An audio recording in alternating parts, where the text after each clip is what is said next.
Back in 1992, there was an Argentine comic series called Cybersix, drawn by Carlos Meglia and written by Carlos Trio. By day, the eponymous Cybersix poses as a male literature teacher, and by night she hunts down her consanguineous counterparts to drink their sustenance, the fuel which powers herself and all other genetic experiments made by her Nazi creator von Richter. The series was published only in Spanish, French, and Italian as far as I've found, and there exists only one scanlation in English by Pharmadan. The project ceased somewhere in the middle of volume 2 of 40-something, and it's seen meager and sporadic attempts at revival over the past 6 years. It looks like now, though, after years of stagnation, this heroic individual has swooped in to pick up where Pharmadan left off on the road to translating Cybersix.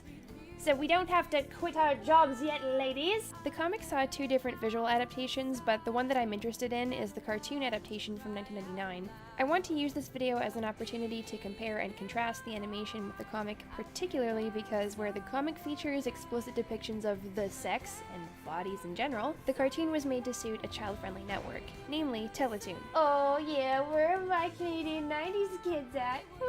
Therefore, a lot of the themes, and not just the content, were altered in the adaptation process.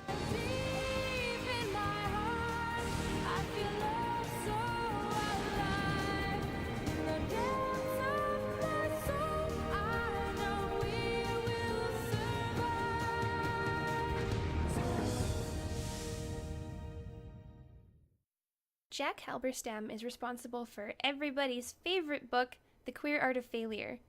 And we're not talking about that book today. Instead, we'll be talking about the first chapter of his book, In a Queer Time and Place. While all of Halberstam's work stresses privileging those aspects of culture and discourses which are traditionally held in contempt, Queer Time offers us a really neat way to think about how we measure productive lives.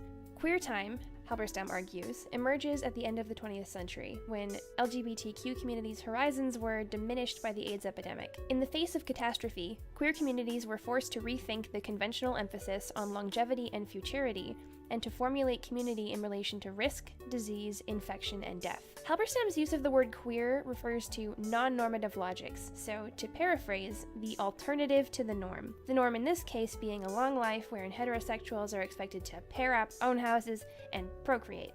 Queer subjects live outside of the logic of capital accumulation. Ravers, club kids, HIV-positive barebackers, rent boys, sex workers, homeless people, drug dealers, and the unemployed. Whether they become so deliberately, accidentally, or of necessity, their lives are defined by risk. Halberstam uses the example of the transgender person who risks his life by passing in a small town to characterize a subject who seeks to obscure their abnormality from the violent will of the norm. Halberstam isn't saying being trans is like being a drug dealer who is also HIV positive and doesn't tell their partners. What Halberstam is saying is that existing in these communities, particularly during the AIDS crisis, necessitates some degree of secrecy and merits a homogenizing contempt from without just by existing as someone who's different.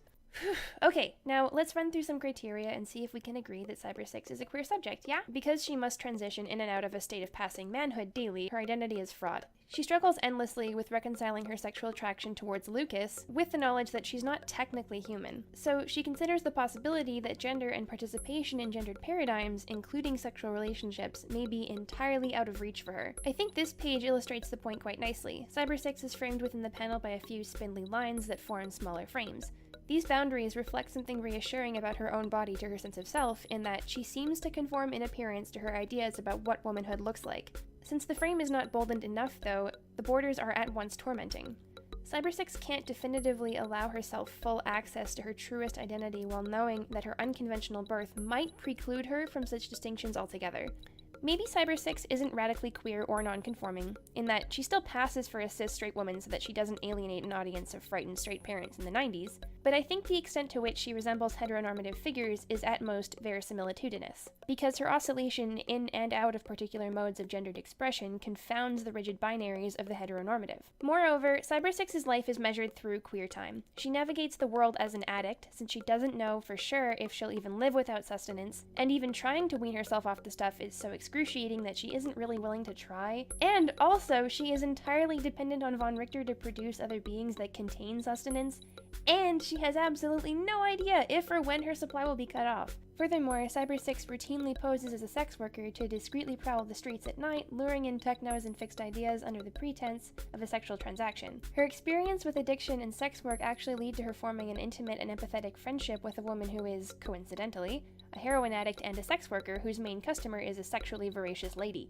She befriends a homeless thief child named Julian, her adoptive father was an enslaved black man, and she is forced into creating a public identity for herself because she's being hunted by a Nazi! Cybersix exists on the margins in a lot of ways. Perceptibly, she lives as a deviant with other undesirables and measures her life as potentially ephemeral, short, and bereft of stability. The only reproductive relationship that we see is between a vile-ass dude and his emotionally damaged children creature creations. So what's the norm to us is in this narrative twisted, grotesque, and malevolent, and our protagonist's zone of safety is within communities of people whose futures are bleak and who themselves cannot conform. I know that was a lot of info, so let's just take a few key points away to breakfast. When we use the word queer, we're talking about people whose places within rigid structures are unsteady, indeterminate, fluid, or flexible. When we talk about queer temporalities, we're referring to alternative ways in which people measure their lives when they don't or can't conform to lifestyles that we've traditionally propped up as the most productive or desirable. Cybersix's personal history forces her to live in close proximity to and within marginalized groups in order to survive. Her identity is contoured by daily risk, and her lack of visibility robs her of the opportunity to fully come into her own, to self-actualize.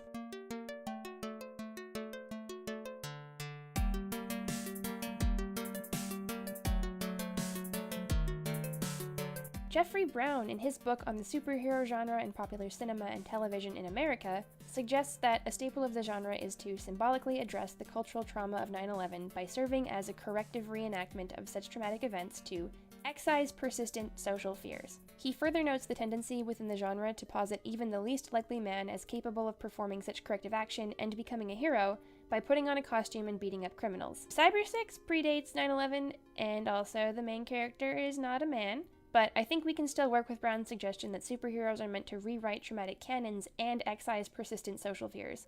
I guess my own rendition of Brown's loose model emphasizes that the superhero is often the manifestation of the idealized values of a hegemonic discourse. We have Captain Canuck embodying everything good about the abstract Canadian identity to white Canadians who don't really get out much. Captain Canuck represents everything white Canadians wish their Canadianness afforded to them. He represents the goodness that we want to see in the powerful and is thus the culmination of an idealistic conversation. He isn't what Canadians are, he's what Canadians think that they want themselves to look like to other people. The superhero's main function in their given, usually urban, context is to restore stability and order by subduing their deviant antithesis. Batman, for example, in the Dark Knight trilogy, is presented as the personification and arbiter of a nuanced and fundamentally moral, ordered justice. And the Joker contrasts him as the antithetical incarnation of disordered, indiscriminate violence. Cybersix's place within this paradigm is somewhat liminal, particularly in her comic form. She's not a villain, insofar as she never antagonizes, kills, or maims anyone outside of instances of self-defense, but she also adumbrates many groups that are treated as aberrant within her society. Cybersix is not meant to reinstitute stability in Meridiana, and her queerness inhibits her society from affording her that role anyway. Her presence within the city only exacerbates any pre-existing instability. Lucas tells her not to trust the police,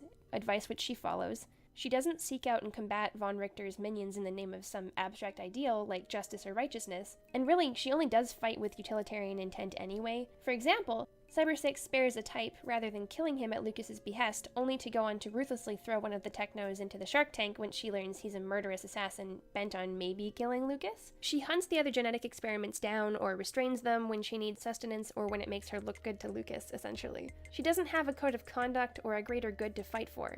Her conflicts are incidental, they aren't really the endgame like Spider-Man vs. Green Goblin, and her only reason to fight the people that she does fight is that they're impeding her on her road to survival anyway. So, in short, the comic book version of Cybersix differentiates from Brown's model of the superhero, as well as her animated analog, because Cybersix does not, and cannot, perform any excision of prescient social anxieties. Instead, Cybersix embodies many of the overtly denigrated traits of those who have been aggressively pushed to society's margins, that of the addict, the illicit sex worker, the criminal, the woman, the queer person, or bluntly, the deviant undesirable. She can't be Captain Canuck because her particularities and her lived experiences out her as a problem. The animated adaptation of Cybersix aligns more closely with Brown's framework. The sight of missing persons ads has her leaping into action against Von Richter or his son Jose when the two are just kinda cramming it up on their own. Not really posing a threat to her, just kinda fucking her. Cartoon Cybersix's fights with the experiments, which are rarely humanoid and only slightly more often humanized, near constantly result in the incendiary or explosive destruction of architecture and infrastructure. In the first episode of the series, Cybersix confronts Von Richter's son, Jose, at a warehouse where he has established a counterfeiting operation and, to add to the odiousness of his lair, stored his captives. What follows is a With Cybersix's foes presented as abhorrently evil and decisively damaging to the peace, her conflicts with them are justified and motivated by a greater good. They adhere more closely with the sort of corrective excisions that Brown talks about. Cybersix's heroism in the animated series is traditional. She fights her opponents out of necessity, but such need arises out of the threat that Von Richter poses to everyone around her. So this version of Cybersix does represent an ideal. She has no trouble integrating herself into her society. She fights for the downtrodden because that's the right thing to do. Even though she identifies with a lot of Von Richter's monsters and some of the oppressed, the near erasure of the addiction narrative and her introspections surrounding her sexuality and gender for the network rob her character of the sort of anomalous interest that her comic book iteration carries. Actually, the comic Cybersix herself points this out. Her friend Yashimoto sends her a superhero comic fanfiction he's been working on, starring an idealized, inoffensive, empowered, and unencumbered version of Cybersix herself. Yashimoto's headcanon of Cybersix punches bank robbers and has the alter ego of a female police sergeant. Animated Cybersix is basically this cop. She's not really queer. She doesn't fret over death or if it could happen tomorrow, and all the risk which would delineate her into a queer temporality or community is just kind of gone. She does, however, represent an ideal that I think is very feminist. What is that, you might ask? In the intro, we have this lyric.